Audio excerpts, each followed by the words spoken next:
Mark had barely backed out of our driveway when his mother stood up from the wheelchair, grabbed my arm, and said, "We have to get out before he comes back." I just stared at her. Ruth had been sitting in that wheelchair for most of the morning with a blanket over her knees and one hand curled around a mug of coffee. 3 months earlier, she'd had a stroke. Not the kind that leaves you completely unable to speak, but enough that she needed rehab, a walker, help getting dressed, the whole thing. So when she stood up, I honestly thought I was seeing something I wasn't seeing. Ruth. She took 2 steps toward the kitchen counter. Then 3 more. She wobbled once and put a hand on the counter to steady herself, but that was it. No dragging leg, no helpless shuffle, no panicked look. She turned around and looked straight at me. "Shoes, Claire." I was still holding the dish towel I'd been using to wipe down the counter. "What in God's name are you doing?" "Trying not to waste time." "You can walk." She gave me a look. "I can also hear. Get your shoes." That was Ruth. Even after a stroke, apparently sarcasm had excellent circulation. I set the towel down. "Have you been pretending?" Her expression changed immediately, not guilty, offended. "I had a stroke, Claire. I didn't order it off Amazon. That shut me up for about 2 seconds.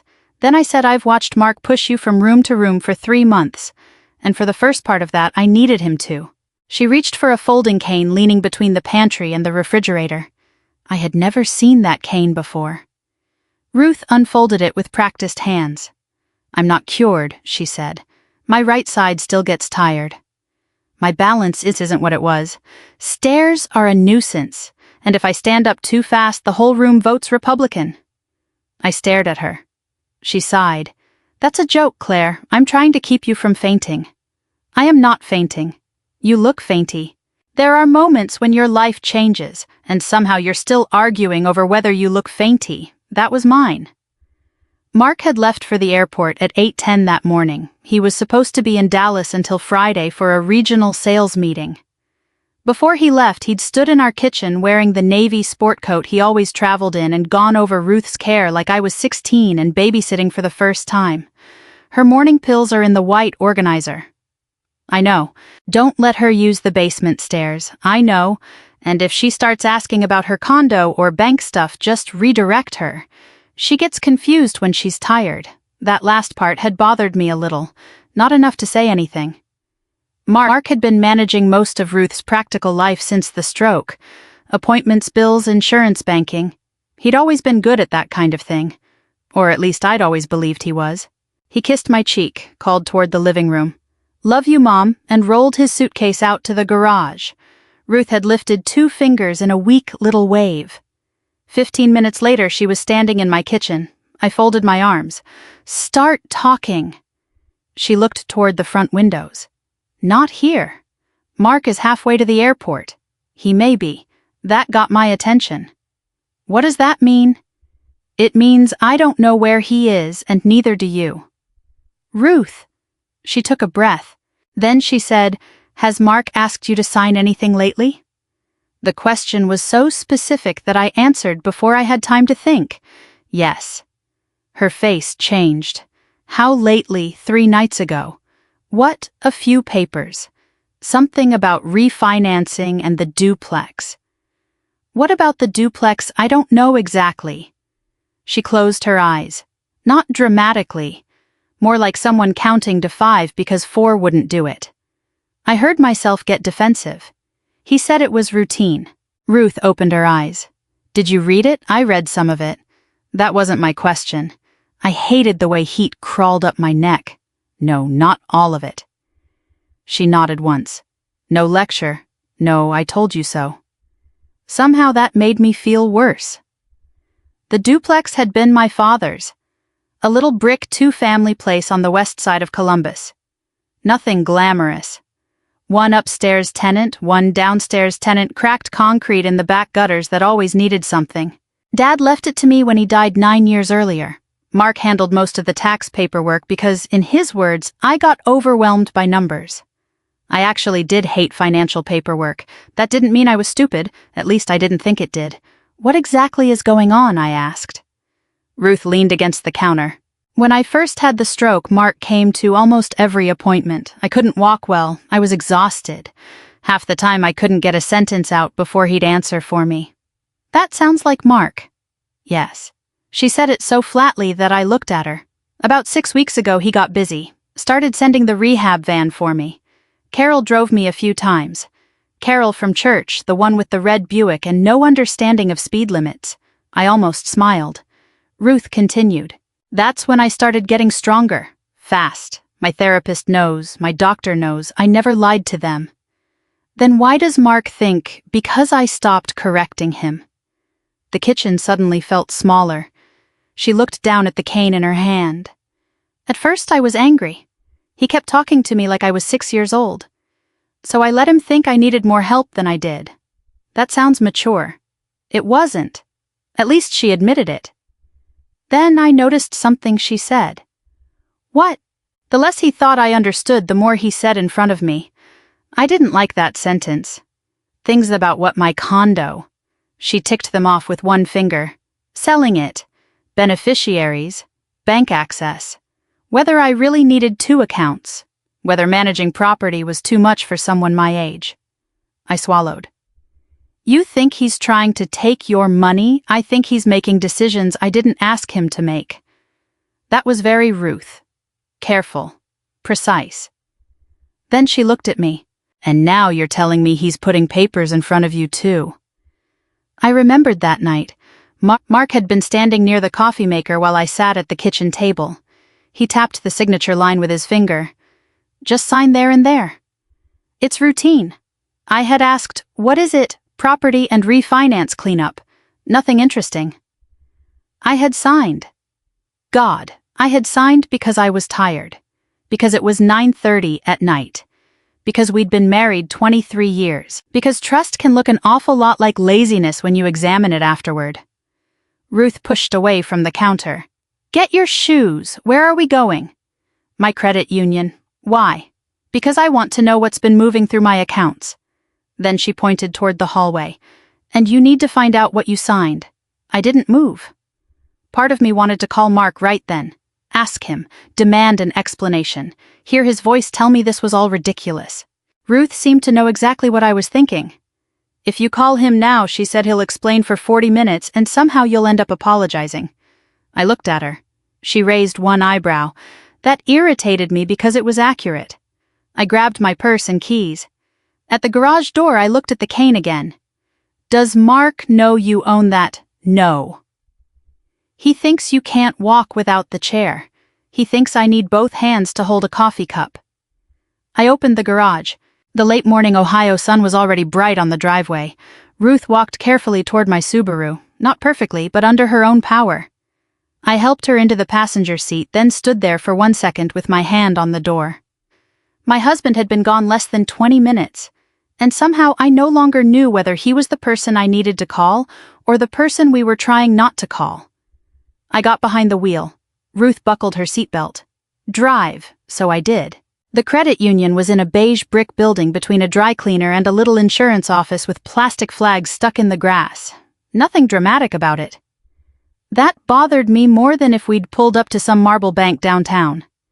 Ruth had just stood up from a wheelchair she'd supposedly needed every day for 3 months, told me my husband might be manipulating both of us, and now we were parking beside a minivan with a bumper sticker that said, "My grandkids are cuter than yours." Real life has terrible timing. I killed the engine. Ruth unbuckled her seatbelt. You all right, no good. Means you're paying attention. I looked at her. You know, for somebody who spent the morning pretending she needed help holding coffee, you're very opinionated. I've had 76 years of practice. Inside the place smelled faintly like carpet cleaner and printer paper. A woman behind the counter looked up and smiled. Then she saw Ruth. Her smile changed into surprise. Mrs. Bennett, hello, Denise. Denise Walker came around the desk. She was probably in her late 50s, silver blonde hair, navy cardigan, the kind of woman who looked like she remembered everyone's birthday because she genuinely did. My goodness. You're walking. With assistance, Ruth said, tapping her cane once. Denise glanced at me. Ruth said, "This is my daughter-in-law, Claire." We were shown into a small office with 2 visitor chairs and one sad-looking plant. Denise shut the door. What can I help you with? Ruth reached into her purse and pulled out a folder. I want to review every transaction since my stroke. Denise's expression became professional very quickly. Of course. And I want Claire here. All right. For the next half hour, I watched Ruth become the woman Mark had apparently forgotten she was. She asked about dates, account numbers, descriptions on transfers. She took notes in a little spiral pad she pulled from her purse. No confusion, no wandering, no asking the same question twice. I sat beside her feeling like an idiot. Not because I'd believed she'd had a stroke, she had. Because I'd accepted Mark's version of what that meant without ever asking Ruth herself. Denise printed several pages. At first, everything looked boring. Pharmacy charges, property taxes, a plumber, a rehab transportation service, insurance premiums. Then Ruth started circling things. What's this? Denise leaned closer.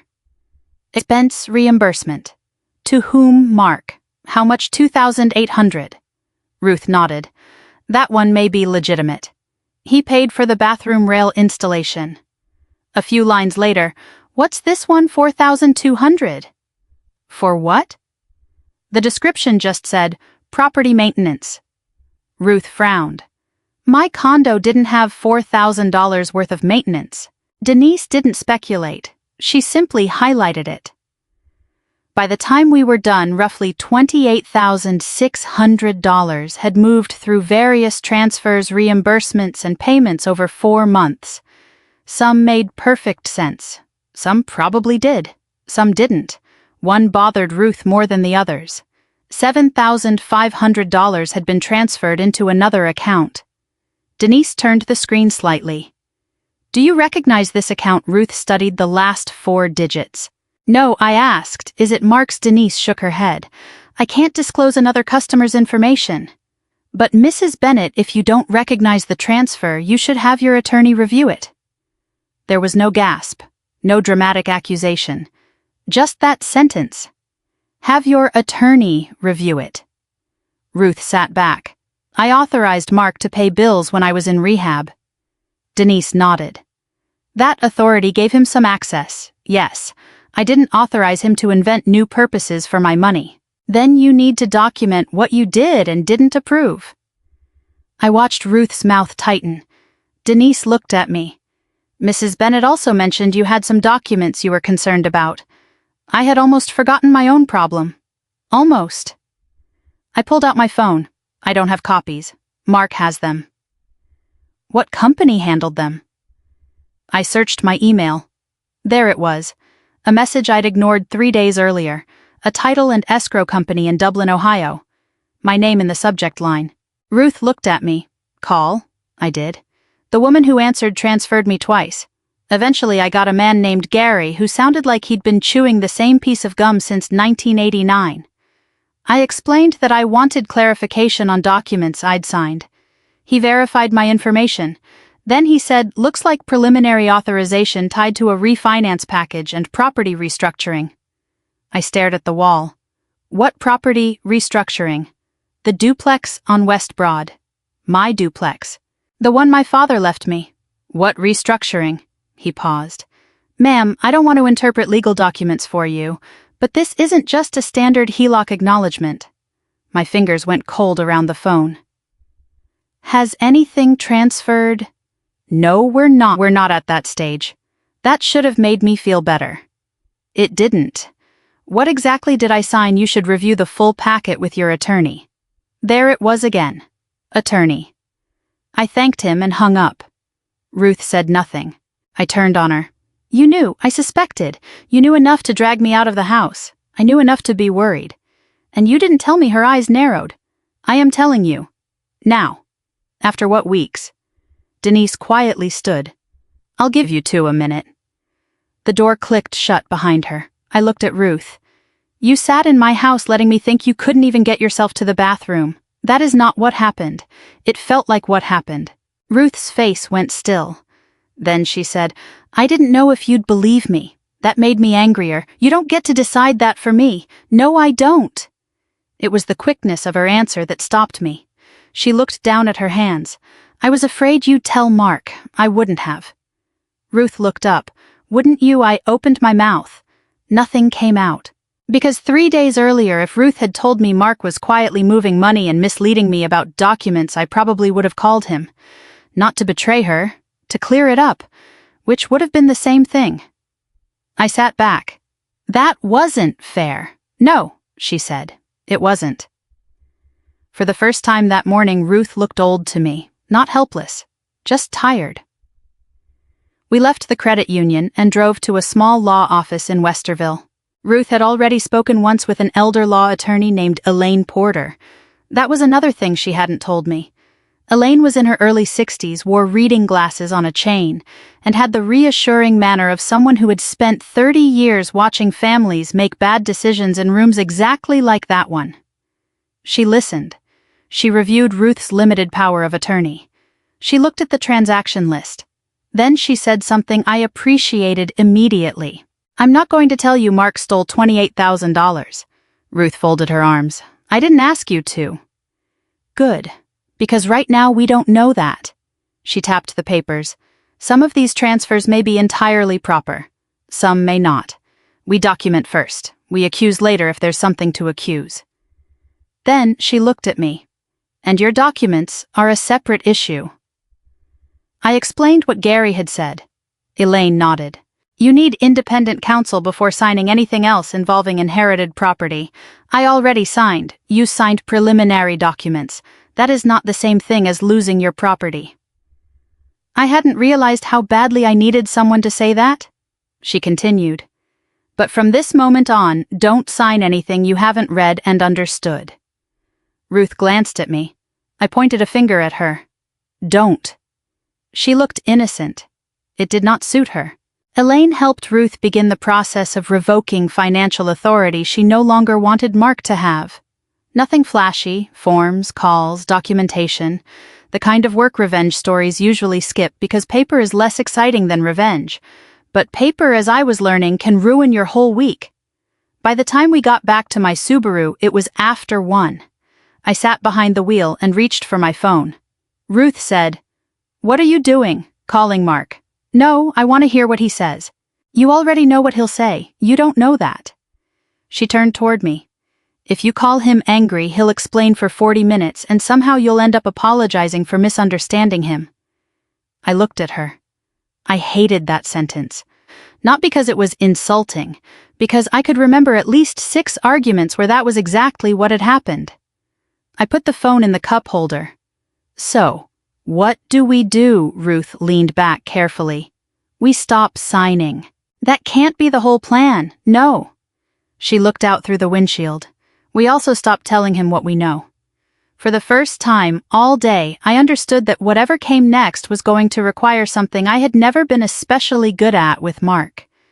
Patience. By the time we got home, I had developed a new appreciation for ordinary things. My driveway, the blue recycling bin tipped sideways by the garage, the neighbor's dog barking at absolutely nothing. For most of that morning, I'd felt like I was inside somebody else's life. Then I pulled into my own driveway and realized, no, unfortunately, this was mine. Ruth waited until the garage door closed before getting out. She used the cane this time. "Should I get the wheelchair?" I asked. "Yes, you hate that chair. I hate your husband's confidence more." I laughed before I could stop myself. She looked pleased. "Good, you still have a sense of humor. That may save us money on therapy." I pulled the wheelchair from the corner of the garage. The whole thing felt ridiculous.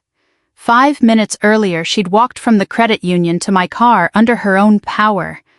Now I was wheeling her into the living room because Mark might call. And right on schedule at 2:17, his name lit up my phone. "Of course," I said. Ruth was already moving. She transferred into the wheelchair, folded the cane, and tucked it behind the side table. By the time I answered the video call, she had the blanket over her knees. It was almost impressive. Mark's face appeared on the screen with a hotel room behind him. Hey, how's Mom?" I turned the phone slightly. Ruth lifted one hand. "Hi, honey." Her voice was softer now, slower. Mark smiled. "There she is." "You behaving yourself?" Ruth gave him a vague little nod. I wanted to throw the phone through the window. Instead I said, "She's fine. Did she eat?" Yes. Any confusion? Ruth looked at the television. No more than usual. I almost choked. Mark didn't notice. He went on for another few minutes about his flight dinner with the sales team, something involving a contractor from Fort Worth. Normal husband conversation. That was what made it hard. He wasn't rubbing his hands together in a dark room. He was asking whether I'd remembered to bring the trash cans in. When we hung up, Ruth pulled the blanket off. That voice, I said. What voice? The little old lady voice. I am a little old lady. No, you're a menace. She stood carefully. I've been called worse. I followed her into the kitchen. Tell me exactly how this started. She opened the refrigerator. Do you have anything sweet, Ruth? I can answer questions and eat cheesecake. I pointed to the bottom shelf. She found the container, took a fork from the drawer, and leaned against the counter. I stared at her. You're going to eat it from the container? Mark isn't here. That was apparently permission for everything. She took a bite. Then her expression settled. For the first month after the stroke, I really was bad. I know. No, you knew what Mark told you. That stung a little. She wasn't wrong. I couldn't walk without somebody beside me. My right hand was weak. I got tired trying to talk. I fell once getting out of the shower. Mark told me. He was there. She took another bite. He helped me. A lot. I hadn't expected her to say that. He drove me to appointments, picked up prescriptions, put rails in the bathroom, made sure I ate. So he wasn't always... No, she cut me off. Don't make this easier by turning him into a monster. He isn't one. I looked at her. That was probably the first truly uncomfortable thing she'd said all day. Because monsters are simple. You don't spend 23 years married to one and wonder whether he remembered to buy your favorite coffee. Ruth continued. He was scarce after the stroke. So was I. At first, his bossiness was useful. What changed? I got better. She looked down at her fork, and he didn't adjust. That sentence stayed with me. She explained that once she started improving, Mark still answered for her at appointments, still made decisions, still told people what she couldn't handle. Then when he got busy and stopped attending every rehab session, she made bigger progress. The therapist had me walking with the cane 2 weeks before Mark knew I could stand without the walker. Why didn't you tell him? At first, she shrugged. I was irritated, very mature. I've already admitted that. Then she added, but I never lied to my doctor or my therapist. They know exactly what I can and can't do. That mattered. I think part of me had been waiting for the whole story to become absurd. Some conspiracy where half the medical system was helping Ruth fool her son. Instead, it was smaller, more human. Mark simply stopped asking direct questions, and Ruth let him stay wrong. Then I noticed how he talked around me, she said. Her tone changed. He'd say things he wouldn't have said if he thought I was following, like what, selling my condo, moving me somewhere permanent, changing beneficiaries. I leaned against the opposite counter. And he thought you weren't understanding. He thought I was catching maybe every third word. Were you all of them? She said it with no pride, just fact. I thought about all the times Mark had said Mom's confused today, or don't bring that up around Mom. I had accepted those sentences because they sounded responsible. Then Ruth said, Claire, he wasn't wrong about everything. I looked up. What do you mean I did leave a burner on once? She pointed the fork at me. And I fell in the bathroom. Hard. That doesn't mean you can't manage your own money. No, but it gave him something real to build on. That was the part I understood immediately, because Mark had done the same thing with me. I hated complicated financial paperwork. True, I had once forgotten to mail a property tax form. True, I had asked him to handle refinancing because I didn't want to deal with it. Also true. Somewhere along the way, those things had become, Claire gets overwhelmed by numbers. Claire shouldn't worry about this stuff. Claire, just sign here. He didn't invent me, he edited me, and he kept only the parts that made his life easier. I sat at the kitchen table. So this is about your money. Ruth didn't answer. She scraped the fork across the cheesecake container. Then she said, "Not only mine." I looked at her. What does that mean? She set the fork down. A minute earlier, she'd been making jokes. Now there was none of that. When I was still staying at my condo after rehab, Mark left a folder on my dining table. What kind of folder? Investment paperwork. I waited. He put money into a commercial property deal with 2 men from work. I frowned. He never told me that. I know. How much? From what I saw, he lost about $34,000. I actually laughed. Not because it was funny, because the number sounded impossible. We don't have $34,000 to lose. You did. Apparently. I stood up. No, he would have told me. Ruth didn't respond. Mark tells me when he buys new tires. That's different. $34,000 is a little different too. I agree. I paced once around the table. Then another thought came. Is that where your money went? I don't know. That answer scared me more than yes would have. She wasn't trying to make the facts fit. She was leaving blanks where there were blanks. Then she said, there was something else in the folder. I stopped. What? A letter from a law office.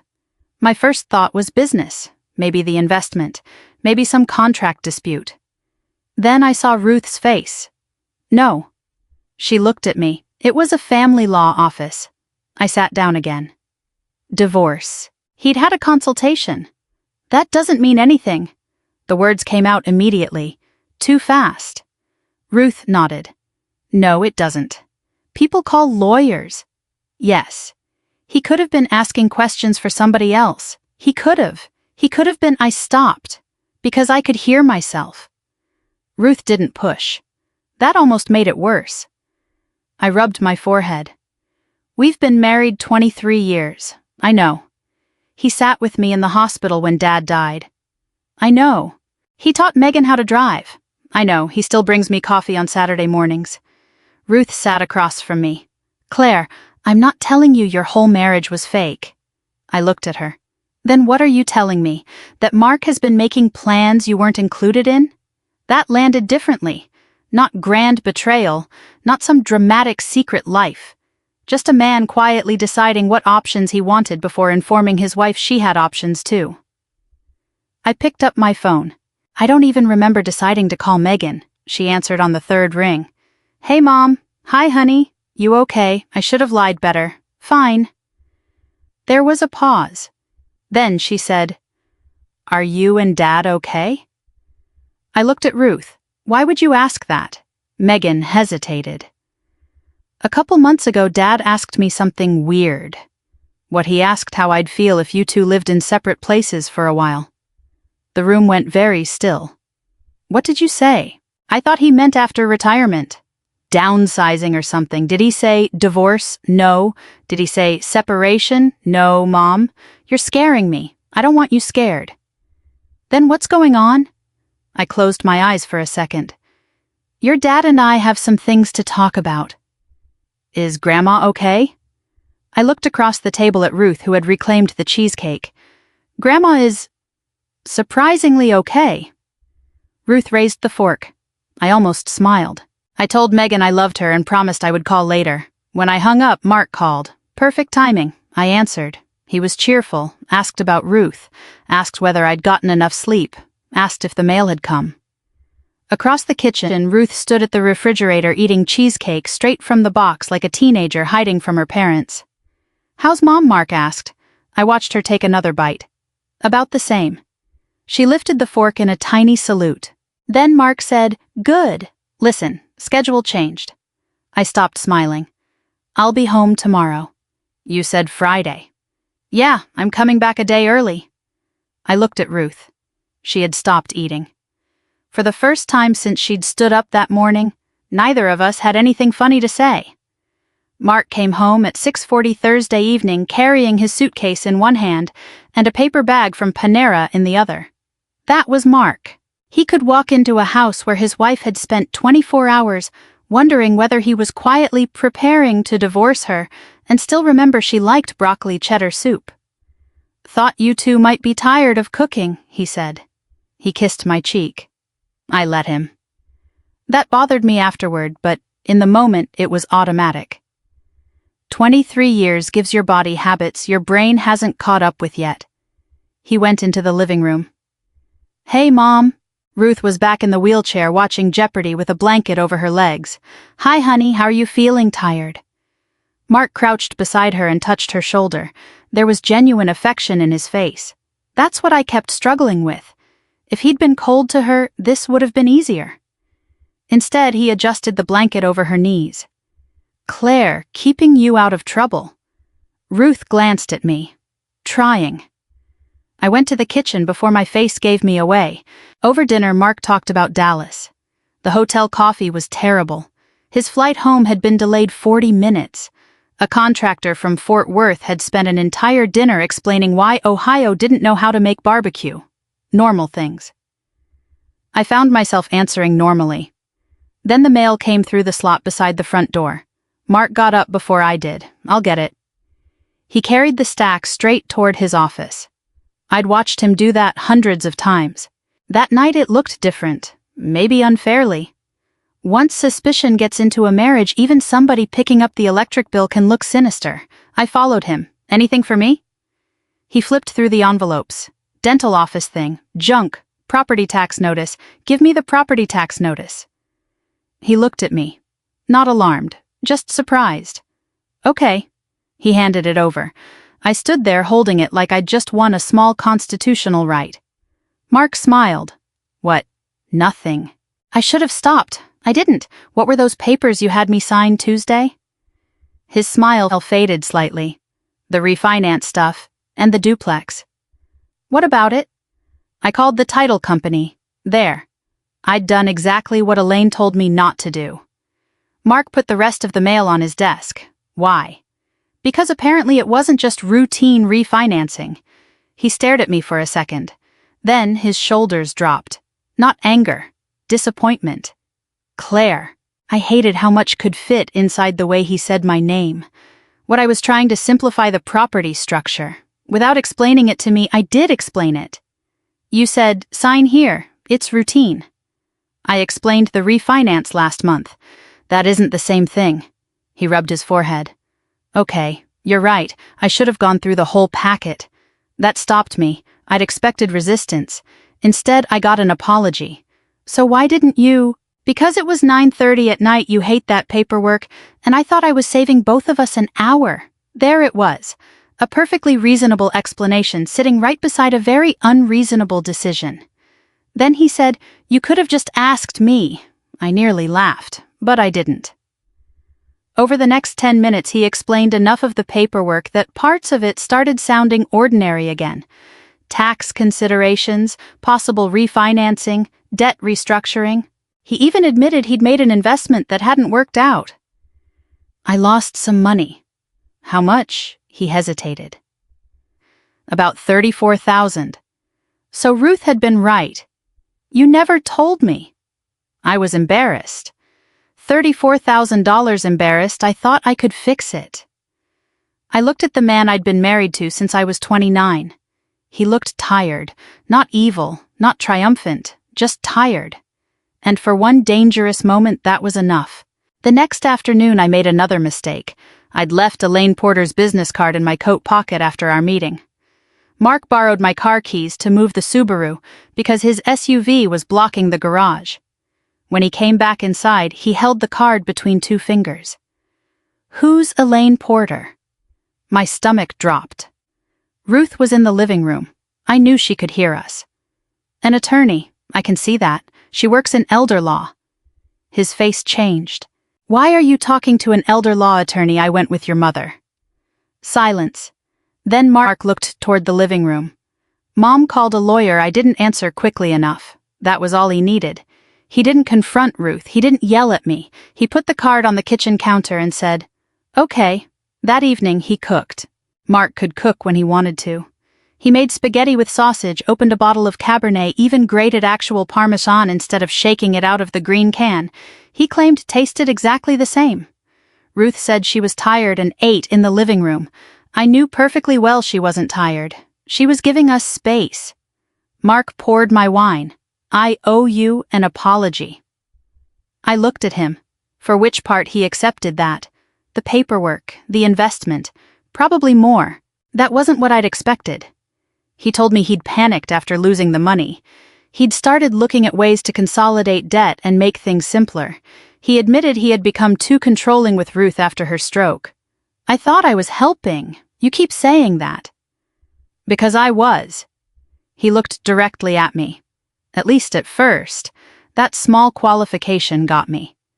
People who are lying completely don't usually give themselves less flattering versions.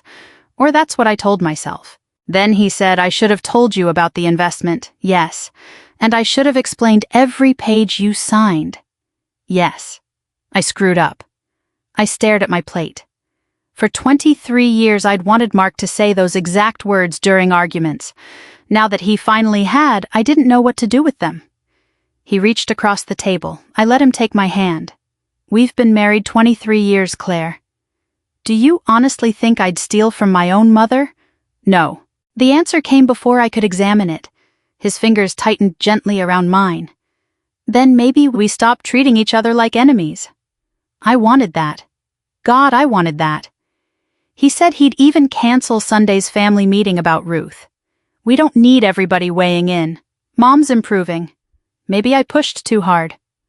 For a few hours I let myself believe we'd gotten it wrong. Not all of it. But enough. Maybe Mark had made a bad investment and panicked. Maybe he'd been overprotective with Ruth. Maybe I'd signed paperwork because I hated paperwork, not because my husband had spent 2 decades training me not to question him.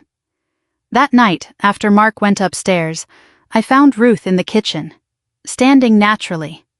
She was making tea. He apologized, I whispered. I heard. He admitted the investment. I heard that too. He said he was trying to fix it. Ruth dropped a tea bag into her mug. Maybe he was. I frowned. You don't believe him. I believe he lost money. He admitted he handled the paperwork badly, yes, and he said he'll cancel Sunday. Ruth poured hot water into the mug. Then she looked at me. Did he explain the $7,500? I said nothing.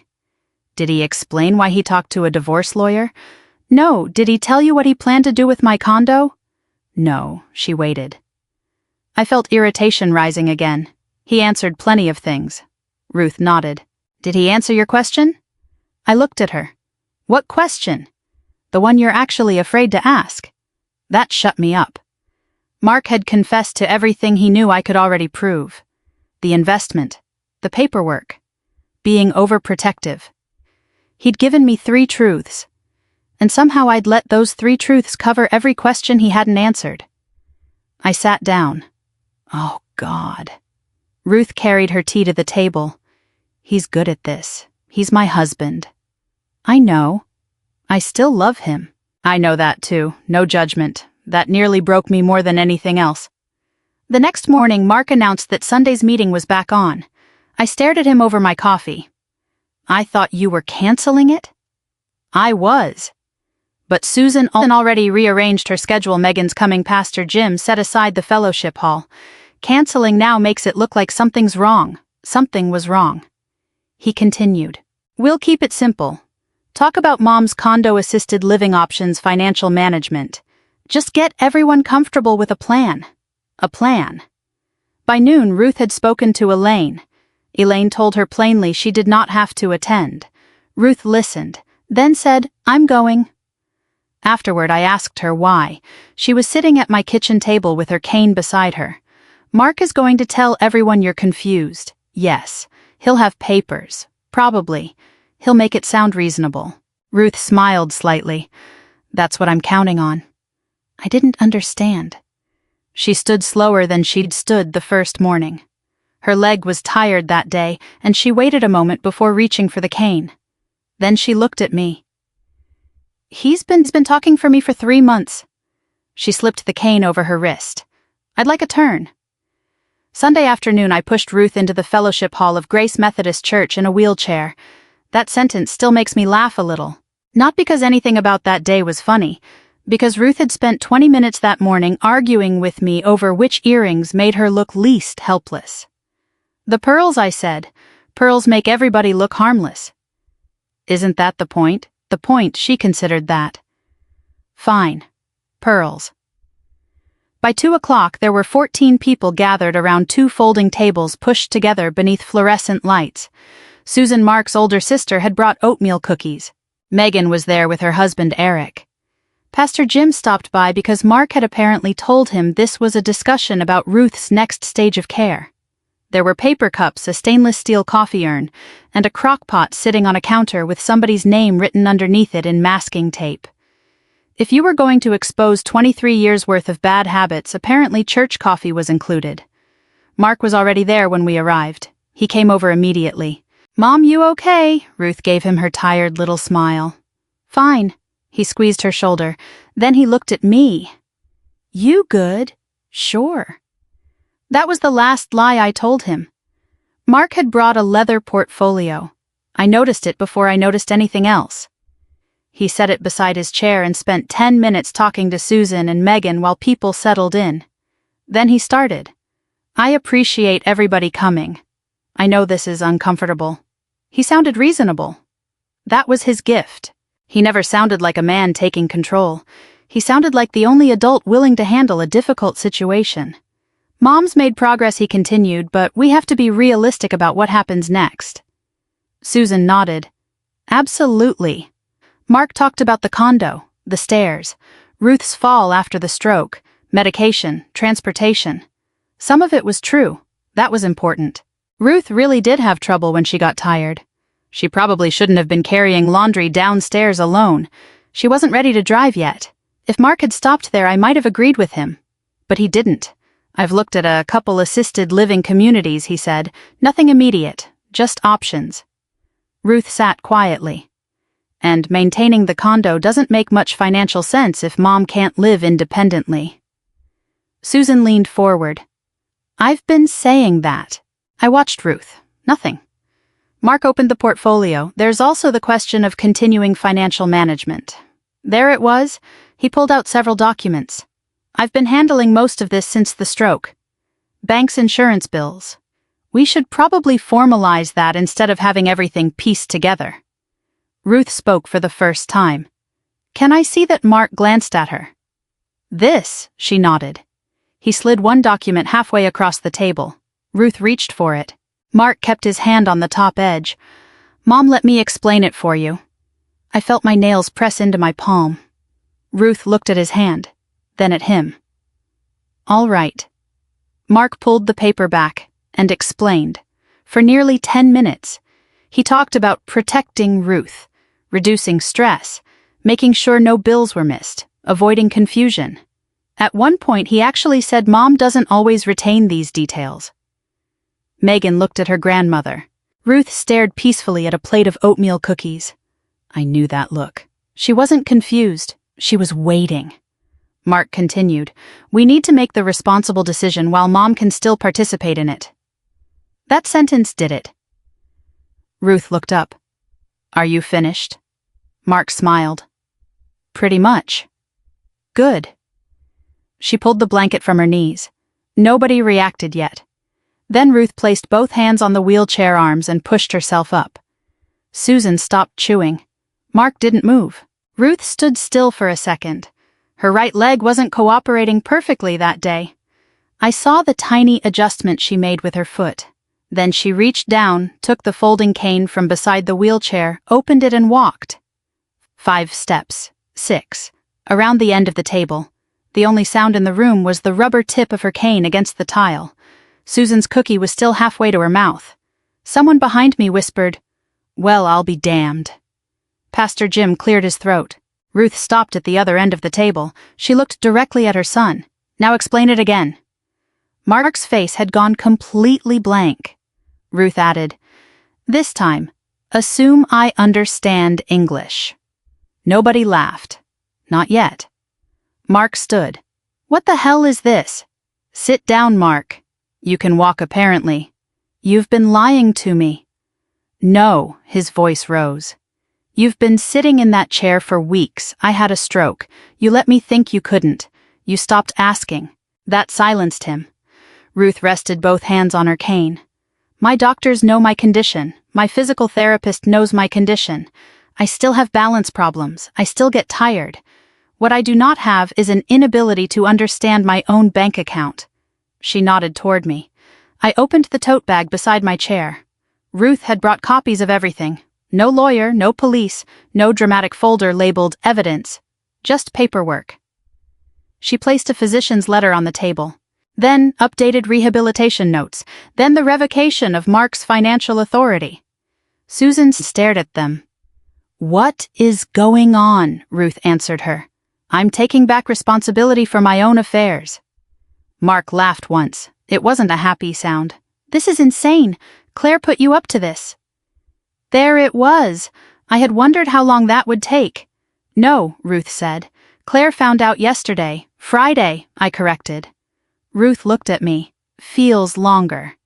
That got the first nervous laugh. Mark didn't appreciate it. He turned to me. "What have you been telling her?" I almost started defending myself. Old habit. Then I remembered I didn't have to. I've mostly been listening. I pulled out copies of the documents connected to my duplex. I've also retained independent counsel. Nothing involving Dad's property changes until I've read it and my attorney has reviewed it. Mark's jaw tightened. "I already explained that. You explained the part you wanted me to hear. I was protecting both of you." That was when I asked the question. From what Mark reading, Susan made a sound that might have been a cough. Eric looked down at his coffee. Even Pastor Jim's mouth twitched. Mark's face reddened. Ruth slid a bank statement across the table. $7,500. Mark looked at it. "What? Where did it go?" I told you. "Expenses." "Which expenses, Mom? This isn't the place. You picked the place." That one landed harder than mine. Mark looked around the table. "You all understand I've been managing everything for months. There are reimbursements, repairs, medical bills, I know," Ruth said. "Some of them are mine, which is why I'm asking about this one." He looked at the statement again. It was temporary. Nobody spoke. Ruth waited. Finally, Mark said I needed to cover some obligations after the investment went bad. I was going to put it back. My stomach sank even though I already knew about the loss. Susan stared at him. "You used Mom's money." "I moved funds temporarily." Ruth's expression barely changed. "That may be how you explain it to yourself." She folded the statement. "My attorney can decide what explanation she needs." Mark looked at me as though I'd engineered the whole thing. Before he could say anything, Megan spoke. "Dad." He turned. She had been quiet all afternoon. "Why did you ask me about you and Mom living separately?" Mark's face changed. I could almost see him calculating. "Megan, that's between your mother and me. You made it between us when you asked me." Nobody moved. She swallowed. "Were you already planning to leave her?" Mark looked at our daughter. Then at me. Finally, he said I was considering my options. That was it. No affair, no secret second family, 4 ordinary words. They hurt more than anything dramatic could have. I nodded. "You were considering mine too," he frowned. "You just forgot to tell me." Mark sat down. For the first time that afternoon, he had nothing ready. The meeting didn't end with shouting. Susan took Ruth aside and apologized for assuming too much. Pastor Jim quietly left after asking Ruth if she needed anything. Megan hugged me so hard my glasses shifted. Mark waited until most people were gone. Then he found me beside the coffee urn. "So that's it?" he asked. 23 years, I looked at him. He seemed smaller somehow, not defeated, just no longer the only person in the room who knew what was happening. "No," I said. He waited. 23 years is exactly why I need time to figure out what this is. "Where are you going, my sisters? For how long, I don't know." He started to say something, then stopped. Across the room, Ruth was standing beside her empty wheelchair, one hand resting on her cane, while Susan packed cookies into aluminum foil. She caught my eye. She didn't smile, neither did I. There wasn't anything to celebrate yet. But for the first time in a very long while, Mark wasn't making the next decision for either one of us. And that was enough for that afternoon. I didn't file for divorce Monday morning. I know that's probably disappointing if you like your revenge neat and efficient. Mine wasn't. Monday morning I woke up in my sister Laura's guest room with a stiff neck, somebody's old college sweatshirt folded on the dresser, and no idea whether I wanted to end my marriage. 23 years doesn't disappear because your husband gets caught doing something ugly. If anything, 23 years makes ugly things harder to look at. Mark called at 7:12. I let it ring. He called again around lunch. Then he texted, "Can we please talk?" I finally answered that evening. His first words were, "I'm sorry." No explanation attached. No but. That almost made things harder. Over the next few weeks, we talked more honestly than we had in years. Some conversations lasted 10 minutes. Some lasted 2 hours. Some ended with me hanging up because Mark would start explaining why he'd done something instead of admitting he'd had no right to do it. He told me the investment loss had scared him. $34,000 wasn't enough to bankrupt us, but it was enough to embarrass a man who had spent 20 years telling everyone he was good with money. "I thought I could fix it before you ever needed to know," he said. "You keep saying that like it's comforting." I know. He admitted the $7,500 from Ruth's funds had been used temporarily to cover obligations after the investment went bad. He insisted he'd always planned to replace it. Maybe he had. That became something for Ruth's attorney and accountant to sort out, not me. And they did. It wasn't nearly as dramatic as that Sunday at the church. They went through statements, receipts, invoices, canceled checks. Some of the transactions Ruth had questioned turned out to be legitimate expenses Mark had paid on her behalf. A couple had been poorly documented. Others had to be reimbursed. The $7,500 was restored. Nobody got handcuffed, nobody marched Mark out of a bank in disgrace. It was mostly phone calls, letters, spreadsheets, and billable hours. Justice, I've learned, often has terrible lighting and charges by the quarter hour. Ruth moved back into her condo about 6 weeks later, not because she had something to prove, because she wanted to go home. She still used her cane outside. On bad days, especially when she was tired, her right leg bothered her. Susan started driving her to physical therapy once a week. Ruth allowed it. That was important. She hadn't fought to prove she never needed help. She'd fought for the right to decide what help she needed. One Saturday, I brought groceries over and found her trying to carry a 12-pack of Diet Coke from the kitchen. "Put that down. I've got it." "No, you don't." I survived a stroke. And apparently learned nothing about 12-packs. She handed it over. "I liked you better when you were afraid of me. I was never afraid of you. You should have been. Some things survived intact." My relationship with Ruth wasn't magically repaired, though. A couple months after the church meeting, we were sitting on her balcony drinking coffee when I finally said what had been bothering me. "You should have told me sooner." She knew exactly what I meant. "Yes, you let me live in that house thinking I understood what was happening." "I know. You didn't trust me." Ruth stared into her coffee. "I thought you'd defend him." "I probably would have." She looked up. I hated admitting it, but there wasn't much point lying anymore. "I would have called him," I said. "I would have asked him to explain it. And then I probably would have told you there was some misunderstanding." Ruth nodded. "That was what I was afraid of. It still wasn't your decision to make." "No." That was one thing I came to appreciate about Ruth. When she knew she was wrong, she didn't turn it into a committee meeting. She just said so. Then she added, "For what it's worth, I should have trusted you sooner." I took a sip of coffee. "For what it's worth, I should have asked you how you were doing instead of asking Mark." We sat there quietly after that. No grand reconciliation. We just stopped using him as the middleman. As for Mark and me, I tried. I really did. There were days when I thought maybe we could stay married. He started counseling. So did I.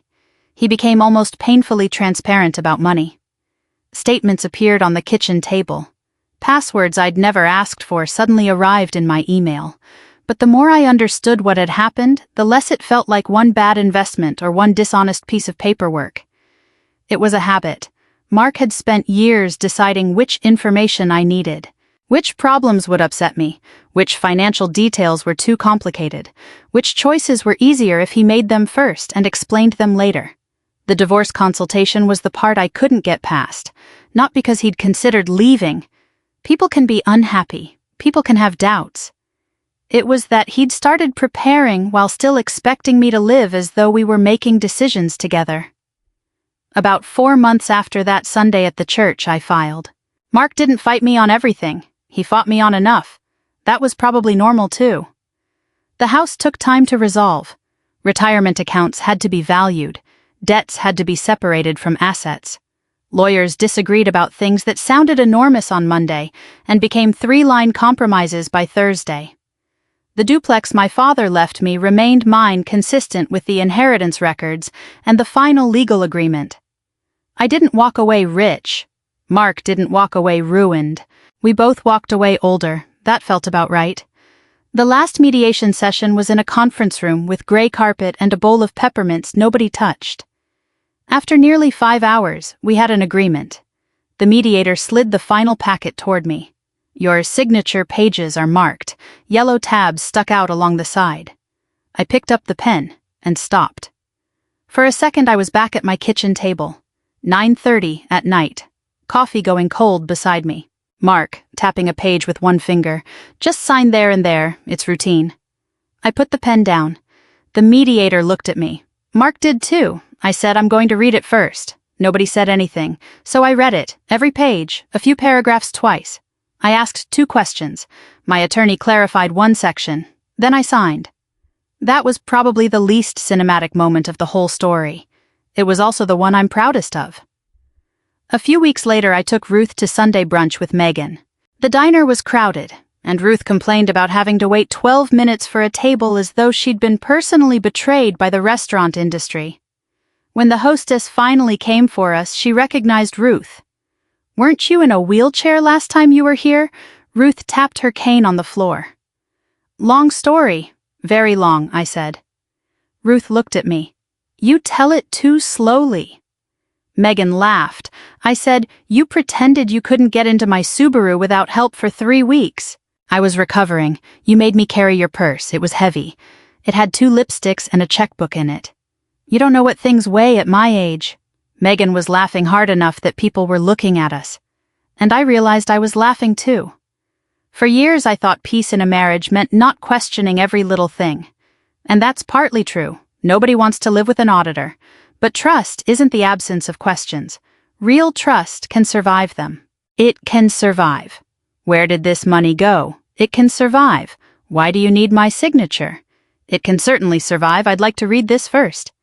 Looking back, people always focus on the moment Ruth stood up from that wheelchair. I understand why. I nearly fell over myself. But that wasn't the moment that changed my life. The important part happened afterward. 2 women who had spent years hearing about each other through the same man got into a Subaru and started talking directly to each other. That's all. We compared notes. And once we did, a lot of things that had seemed confusing became remarkably clear. Sometimes the question